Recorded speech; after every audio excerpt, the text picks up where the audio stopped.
A new medical study is raising more questions about one of the most popular over-the-counter supplements. The study shows people who take calcium pills, which millions of Americans take every day to protect their bones, are more likely to have heart attacks or strokes. The study adds to the growing evidence that calcium supplements may affect your heart. With us now is cardiologist Dr. Suzanne Steinbaum, director of the Women and Heart Disease Institute at New York's Lenox Hill Hospital. Good morning. Good morning. So what do you think of this study? And what warning does it have for all of us men and women who take calcium supplements?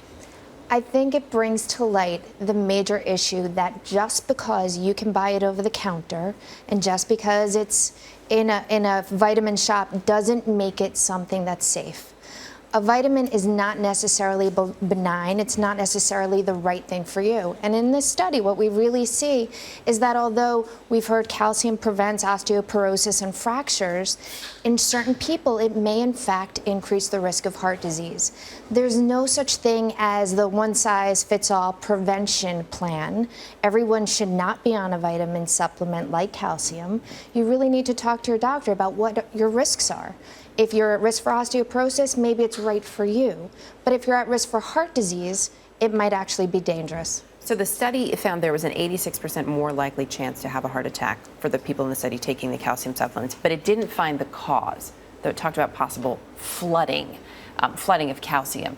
So if we don't know the cause, could it be that it's the pill form or the calcium itself? What are your thoughts? Well, there's a couple issues about that, because when you take a calcium pill, it actually floods the system. And all the receptors that are on the blood vessels actually can pick up and take in the calcium, which can lead to plaque formation. When you eat, the calcium gets absorbed very slowly, and it doesn't have that bolus, that surge of calcium like taking a pill would give you. So that's one of the possible reasons why you're at risk. The other is that in this study, a lot of the women taking it were older women, and heart disease tends to present postmenopausally when women are older.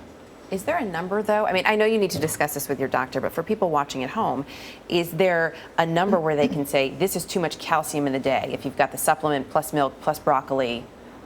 I think it comes down to maybe you shouldn't be taking the supplement. Maybe it really should all come from the diet.